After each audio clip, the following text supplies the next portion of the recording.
10 years ago, one family's future was changed forever when a single bullet fired by a militant extremist shattered a 15-year-old girl's face in a small village in Pakistan.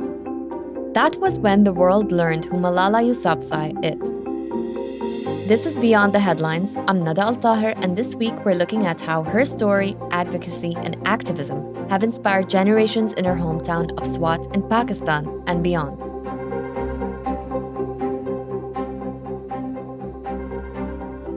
Before we start, if you like this podcast, why not hit subscribe in your podcast app to get all the latest episodes as soon as they're released. Huma Shakir is the director of the Khushal School and College, one of the many schools the Malala Fund has opened for girls, many of whom are the first in their families to receive an education. We are here sponsoring, we are here funding a lot of those girls who are orphans, who are working at homes like as a child labor. So these all girls are supported by here through Malala Fund. So I think this school is the best opportunity for those girls. Malala and two other schoolmates were shot by a member of the Pakistani Taliban in 2012. They were on the way home from school after taking an exam. Malala suffered particularly severe injuries and was later transferred to a British hospital, becoming the face of activism for girls' education and a symbol of the Taliban's oppressive rule. But behind Malala is her father, Ziauddin Yousafzai, an educator and activist long before his daughter was born. It was his campaign that put a target on him and his daughter a decade ago. The origins of Mr. Yousafzai's passion for equal education trace back to an unjust upbringing, alongside his 5 sisters, that ultimately shaped him.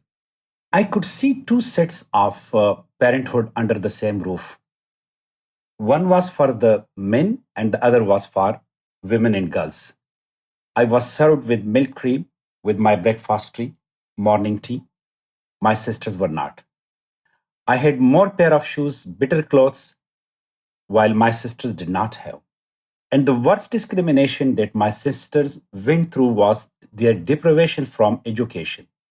The Yousafzai family's case was only symptomatic of a wider problem. And I won't blame my parents for that, because I always tell that patriarchal societies have patriarchal governments. There were many schools for boys, but hardly any school for the girls. And that was the reason that my sisters did not go to school. According to Mr. Yousafzai, the burden of making something of himself rested entirely on his shoulders. His parents dreamed he would one day become a doctor. Many dreams for one boy, but they had hardly any dream for their 5 daughters. The only dream they had for them was to get them married as early as possible. Mr. Yousafzai's observation is not unique to Pakistan. UN figures show that every year of education can have a major impact on girls way beyond the classroom. Here's UNICEF's Global Director of Education, Robert Jenkins.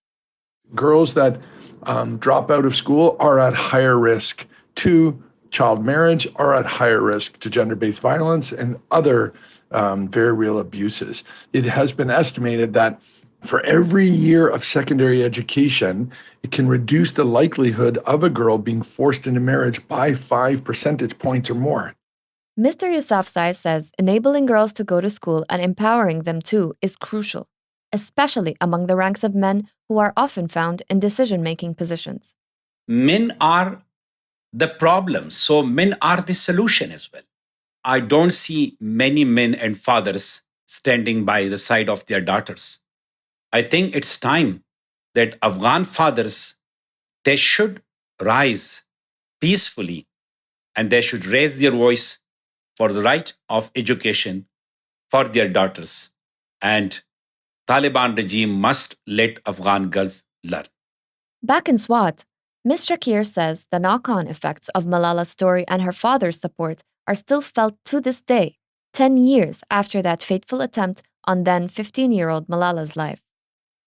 If we think about Ziauddin Saab, as he is a symbol of a daughter-lover father who appreciated his daughter a lot.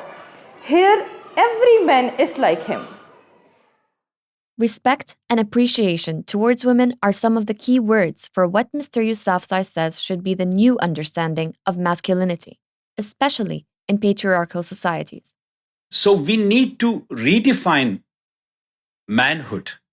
For me, manhood should be believing in equal respect for a woman and a man, believing in gender equality. But could there be a cure for misogyny? If I'm a man and I don't respect a woman, I don't think she is equal as human being, then that is not a beautiful manhood. That is sickness. And that should be treated with quality education.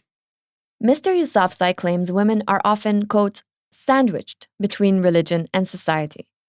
It is no wonder that practicing Muslims like him feel particularly angry when the Taliban and other fundamentalist groups use religion as a basis to justify preventing some 2.5 million girls from receiving an education, especially as the first word of the first verse of the Quran that was brought down to Prophet Muhammad was a command by God that simply said, read. But I challenge them. I challenge the Amir of Taliban and their entire leadership. If they can show me a single verse of the Holy Quran or a single tradition of the Holy Prophet, Muhammad, peace be upon him, I will quit my mission of education campaign. There is nothing that is against girls' education in Islam. Rather, in Islam, it is not just the right, it is the duty of a woman and of a man to learn, to get an education, to explore. But unfortunately, Taliban are neither representing Pashtuns, Afghans, nor Islam.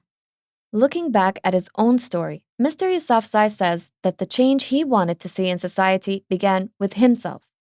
He recalls his first act of feminism, a word he only came to learn the meaning of decades later. And I remember that when she was born, few weeks later, my cousin brought me the family tree. And when I looked at the family tree, they were all men. Like for 400 years, fathers, grandfathers, great-grandfathers.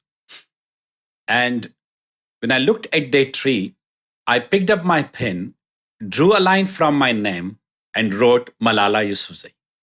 For a man whose own mother was only known by her association with her husband or son, someone who grew up in a world where women's tombstones don't even say their name, Mr. Yousafzai says he is blown away by how the tables have turned. And I named her after the famous, legendary Pashtun heroine Malala Yousafzai, who in the Second Anglo-Afghan War, she raised, while the fighters were fleeing from the battlefield, she climbed up a hill and raised her voice. She raised her voice to the fighters to come back, and that was the reason that she became a legend in Pashtun Afghan history. So I named my daughter Malala after the Malala Yousafzai because I believed that she will be known by her own name.